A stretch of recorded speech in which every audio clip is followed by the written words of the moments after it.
Welcome to Synchronicity Holistic. This video serves as an introduction to medical marijuana for new California patients. Throughout this video, the words cannabis, the botanical name for marijuana, and marijuana are used interchangeably as they mean the same thing. Cannabis has been used as a medicine since ancient times. In California, the Compassionate Use Act was approved by voters in 1996, and since then, people can obtain a medical marijuana identity card for the following conditions, and they are cancer, glaucoma, HIV or AIDS, chronic pain including migraines, arthritis, and back pain, severe nausea, muscle spasms including multiple sclerosis, seizures and epilepsy, physical wasting including anorexia and cachexia, and other serious medical conditions, which is defined as any other chronic or persistent medical symptom that either substantially limits the ability of the person to conduct one or more major life activities, or, if not alleviated, may cause serious harm to the patient's safety or physical health or mental health. This includes things like insomnia, anxiety, Alzheimer's, post-traumatic stress disorder, and mood disorders. In all states, this is a recommendation and not a prescription. If and how you use medical marijuana is up to you. Like most medicines, marijuana is a drug and may affect your ability to drive or operate machinery. It also carries a risk of dependency, about the same as coffee. So, what's in cannabis? Well, there are about 483 known chemical compounds in the plant, and this includes 84 plus chemical compounds found only in cannabis family plants, and they are called cannabinoids. The human body has receptors that recognize cannabinoids. The receptors are part of a body system called the endocannabinoid system.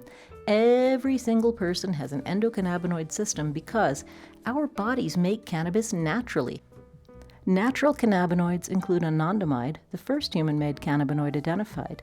It's produced by the body during meditation, during exercise, and it's also found in chocolate. Anandamide activates receptors CB1 and CB2, as do cannabinoids from plants. Plant cannabinoids. Each cannabis plant has all 400 plus chemical compounds and all 84 cannabinoids, but in different proportions. The two most common plant cannabinoids are THC and CBD. The cannabinoids work together to form a protective effect on the gut, brain, and nervous system. There are 4 members of the cannabis plant family: cannabis sativa, indica, ruderalis, and hemp. These different types are often blended together to form hybrids, and hybrids are called strains. Strains have funny names like purple voodoo, lemon skunk, white widow, and cheese. In all cases, the cannabinoids present are more important than the strain names. Lab test results are important to determining which form of cannabis is right for you. THC, tetrahydrocannabinol. THC starts out as non-psychoactive THCA in raw plants. When dried or heated, THC is the chemical that makes you feel giggly, euphoric, high, or stoned. It tends to be present in higher amounts in sativa plants than in indica plants, and there's almost none in cannabis hemp. CBD, cannabidiol. Up to 40% of cannabinoids in any medical marijuana plant are cannabidiol. It's non-psychoactive. It does not make you feel high or stoned. It's safe at any dose, but it can cause drowsiness. CBD regulates the effects of THC and tends to be present in higher amounts in indica plants than in sativa plants, and it's the main cannabinoid present in cannabis hemp. At first, CBD was thought to be an inactive compound because feeding it to animals did not produce the same effect as dried THC. THC and CBD work best together along with the many other compounds found in medicines made from whole plants. It's called the entourage effect. Your doctor, caregiver, or dispensary will advise you on the cannabinoids to try for your condition.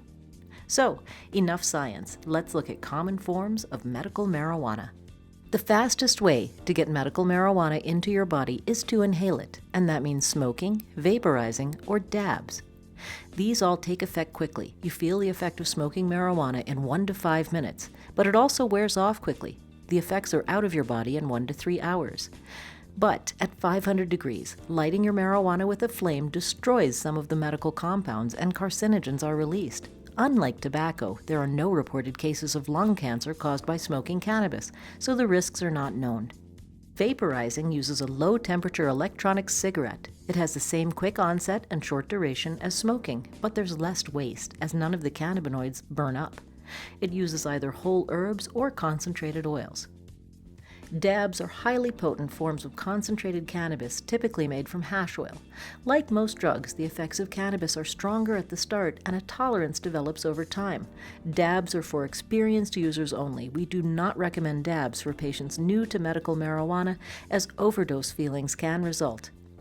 The next most common route of administration is oral absorption. This includes tinctures, sprays, mints, and gums. It can also mean hard candies. In all of these cases, the cannabis is absorbed through the mouth membranes rather than being digested. Many tinctures are made with alcohol, which can be evaporated off if the alcohol burns the mouth. Tinctures have a fast onset. They take effect within 5 minutes and a very short duration. They usually last only 2 to 4 hours. Skin balms and salves, topicals, stay on the outer layer of the skin. They are not absorbed into the blood. They are non-psychoactive, there's no high, and they won't show up on any routine drug test. They work on the area applied as a local anti-inflammatory. When you think of icy hot, think of a cannabis salve as icy pot. They have a medium onset. They start working in about 30 minutes, and a medium duration. They last from 3 to 6 hours. Transdermal patches or gels are the next form of skin absorption. They contain an uptake agent that actually pulls the medicine into the bloodstream. They're available in both active and non-psychoactive forms. They have a fast onset, starting in between 10 and 15 minutes, and a long duration. They last from 6 to 12 hours. Gels are evenly dosed and can be applied in series. Raw cannabis juice is used as a nutritional supplement to promote healing. It's normally prepared from green leaves, not buds or flowers. It's non-psychoactive, there's no high, and it's a potent antioxidant. It's usually used to improve gut absorption and support the immune system. Edibles, GI absorption, pot brownies are very popular. They have a very long onset, and this is where you have to be careful. Because you have to digest the medicine before it starts working, sometimes it can take from 30 to 90 minutes before the effects are felt. It also has a very long duration, from 6 to 8 hours. You have to be careful with dosing because of the long onset. Taking 1 or 2 bites, waiting 15 minutes, thinking it didn't work, and then eating the whole thing are how many people get into trouble. Edibles can be more psychoactive than other forms of marijuana, but they're highly effective when properly used. So, how to figure out your dose? Well, write down what you try. The trial and error method is necessary when dosing with medical marijuana. Each form of marijuana may use a different dose than another form, and the doses are highly personal. What works for one person may not work for another, even with the same condition. Our starting doses are set low on purpose. Increase as directed to safely find your dose. Remember, marijuana is a drug and can interact with other drugs and alcohol. Keep track of any other medications and therapies you used in addition to cannabis.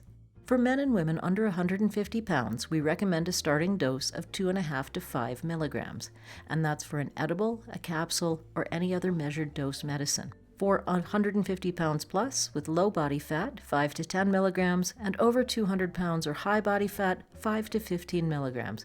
For everybody, increase only 2.5 milligrams per hour until the desired result is achieved.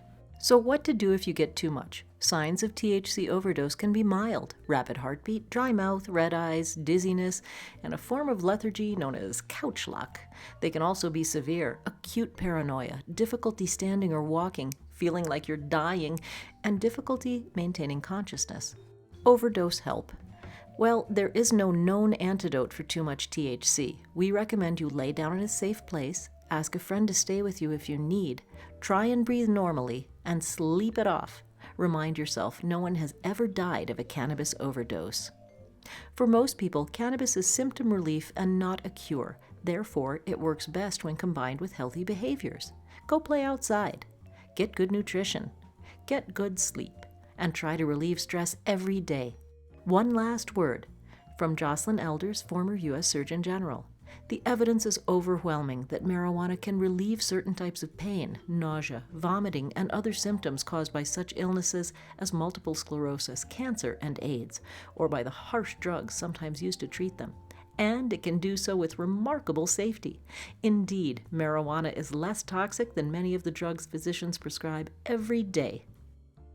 Thanks for watching. We hope you enjoyed this video and learned something about using cannabis as medicine. Our staff is here to help you with questions.